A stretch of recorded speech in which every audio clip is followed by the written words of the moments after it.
Hey, how's it going, guys? Larnuu here. So this video is a bit of a recap of what I've been doing, as well as also telling you the general focus of what I'm going to be making going forward. I don't want to use the term update video because that's usually just, talking about, hey guys, I know I haven't updated it in a long time, but, I just went through like a rough period of my life. And yeah, it's none of that sort of stuff. It's purely just, I make a lot of stuff. I unfortunately do a lot of things in different mediums, and trying to keep it all in one place, it's become more and more complicated as I've gotten older. So this is more of a, hey, I did this thing, you might have missed it, and keep your eyes peeled for this stuff coming soon. So let's start with the heavy hitters. You might have noticed that this video is kind of following a gameplay commentary format, but guess what? The gameplay I'm commentating over, that's my gameplay. Yeah, I made that video game right there. It's called Greedy Goblins. If you go to cubepunks.com, you can actually see that I have 6 whole video games out available, free to be played on browsers. Some of them compatible on mobile, all of them compatible on desktop. As far as like all the creative mediums and formats I mess with, video game development so far has been the most rewarding one for me personally. Even if it's not the one that's gotten me the most attention, arguably the stop motion animations I did as a teenager got me the most numbers. It's the thing that I feel the most fulfilled in making. Sometimes when I make a video, and I spent like hours or even days on a video, I think that thing should have not taken days. A video game, even if it took longer than it should have, I never feel like I wasted my time actually making the thing. So because of that, out of all the time I have for creative projects, that's where the majority of it goes towards, is trying to make new and bigger games. That's not going to stop anytime soon. I'm going to keep working towards my goal of getting a proper indie game Steam release made. So far, what I've worked on have been smaller browser game titles, modeled after arcade cabinets or, with Greedy Goblins, 8-bit NES-style video games. CubePunks in general has been shifted to be primarily oriented around creating original projects, original IP, if you will, with the primary focus on game development, and hopefully it leads to making toys and comics as well. The way I see it is that the largest stuff is, the main connective tissue is just me, and I kind of treat this as kind of like how a lot of people treat general social media platform stuff, just post whatever. Main connective tissue is just, it's your page. And a lot of things that I post on Larnuu are comprised of either fan-related works or just general tinkering sort of stuff. But CubePunks, that's the stuff that when I meet somebody in person, that's the work that I introduce myself with. I try to make the project the best I possibly can at the given time I made the thing. And if life comes out completely perfect for me, what I would ultimately want the rest of my life to be is building up the CubePunks catalog more and more and more until I die, and it ultimately becomes this massive library of really good quality original work, and to get to a point where I'm building up that catalog full time as my job. The largest stuff, that's just me kind of goofing off, having fun. Maybe I'll toss a meme in here and there. I pretty much said everything about CubePunks I can say openly right now, but what does this mean for the largest stuff? I mean, ultimately, this is the Larnuu YouTube channel.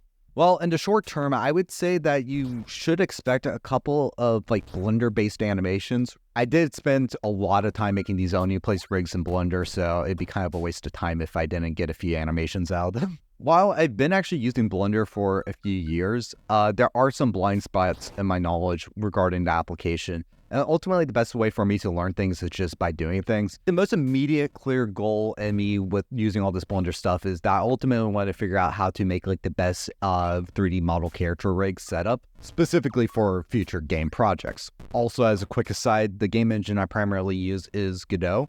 And Godot 4 has a straight up feature where you can import Blender files, not exported Blender files, like the open.blend file, directly into the game engine itself. So all models, character animations, even full-blown cutscene cinematics, all that stuff can run directly inside the game engine itself if I make it in Blender, which opens up so many opportunities. It's insane. So many cool games could be done with it, but in order to make all that cool stuff, I need to get my weight up a little bit in Blender. Also with Blender as well, my favorite thing to do with that application, by far, is character sculpting and modeling. Rigging and texturing, honestly kind of killjoys in the whole entire process, but the actual sculpting and making the geometry out, I love doing all that stuff. And all of those skills directly translate over into 3D printing and toy making. Next year, I have a plan to, by that point, have a 3D printer set up in a workspace already, and I'm going to be trying to make some toy stuff, and hopefully I will be able to document some of that work and put it up on this Larnuu channel. We'll probably start off with statues first and then move our way on to full-blown articulated figures. While that all gets me excited, the main apprehension and concern regarding all that stuff is the format of presentation. I need to embrace it more, but ultimately the best way to really showcase our project you made is talking about your creation process of making that thing in a video format. More people are interested in how I made this thing rather than I made a thing. Honestly, I mean, it's what gets more views on YouTube, and I haven't done it a bit in the past, and it's something I need to really embrace more. In fact, I probably should do it with my game stuff as well. But the problem is I just don't know of a good presentation style that won't take up like all of my time to produce while it's still going to be a quality work. It can't be dry, it has to be entertaining, and a lot of times making an entertaining video involves a lot of heavy editing.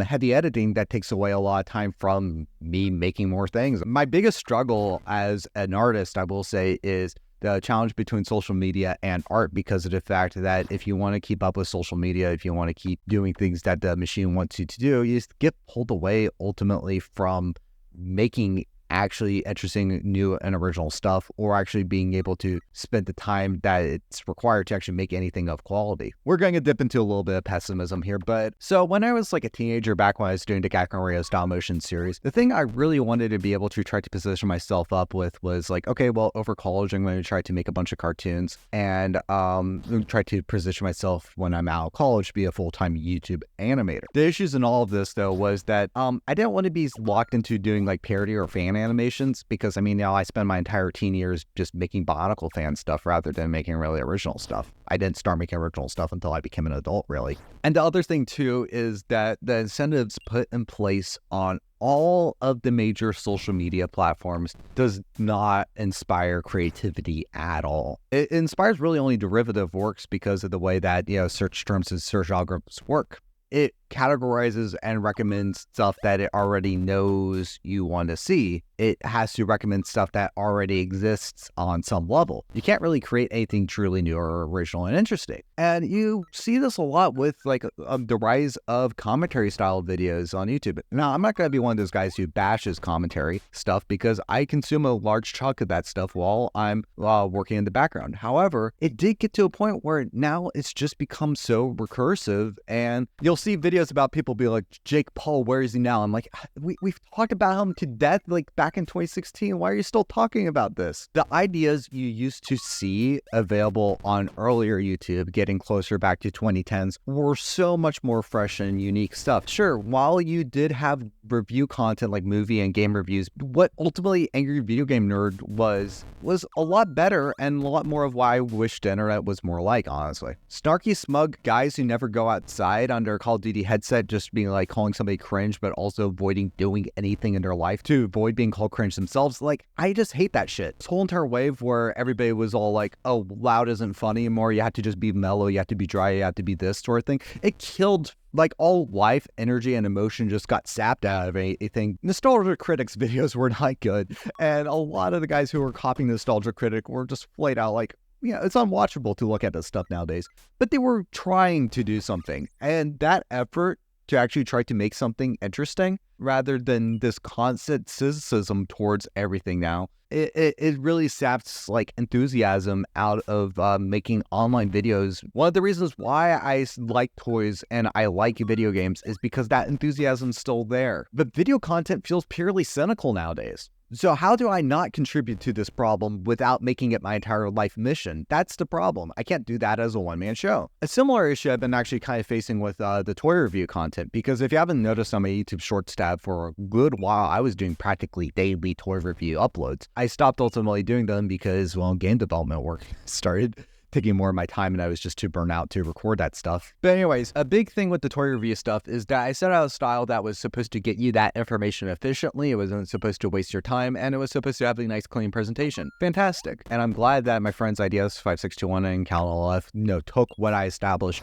and completely ran and improved what I made tenfold. Problem is, I look back at the shorts and yeah, they're just not that great. I mean, Callan just completely blown them out of the water with presentation, and IDS blows them out of the water with entertainment. I also can't do do these videos forever because, I can only review what I have in my collection, and I have to pay for everything in my collection. I'd go broke if I did these things daily still. I was hoping these things would get to a point where they would actually kind of start funding themselves, but that's not going to happen unless if it's more entertaining. I make my reviews in batches because it's easier for me to dedicate like the majority of a week making a bunch of these things and then have them air over the course of a couple months. And I have enough content to make one more batch. However, my main apprehension is, on one hand, I could just complete what I have of this batch and then just not do this series anymore. Or I'm like, okay, well, this is the last batch I'm going to do. I'm going to try to do this batch a little bit differently. And if that different style kicks off, then congratulations, the series survives. And if not, hey, at least I tried. Again, we run into that whole entire dedicated time situation. I made my toy reviews not cynical by being chopped down and clean looking, but they were very dry and direct. The only other way I could think of combating cynical content creation would be kind of going more in the direction of like Jobby the Hong with the reviews.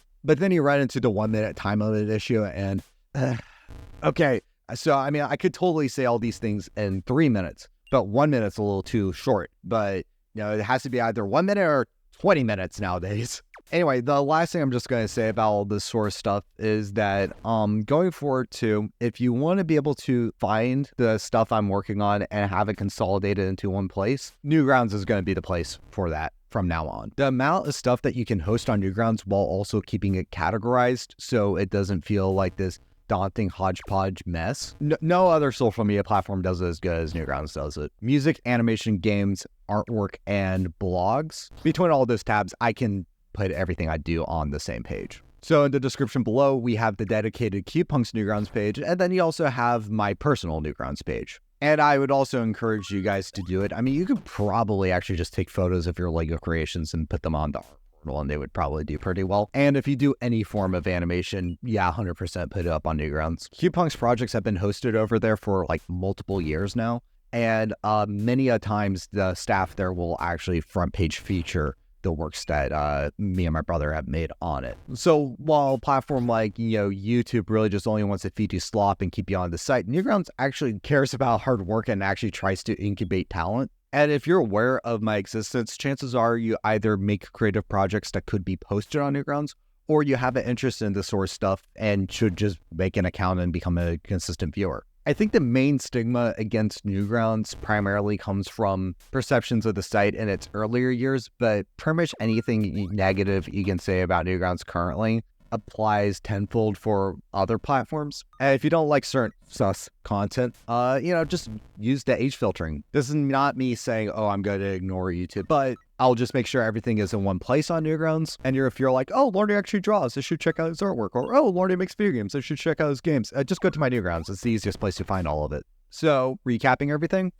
making games on CubePunks, primary focus. I'm going to be doing some Blender animations for the next bit. Toy making content coming soon. Toy review content coming soon. And you know exactly where to look to make sure you don't miss out on anything I make. Okay, see ya.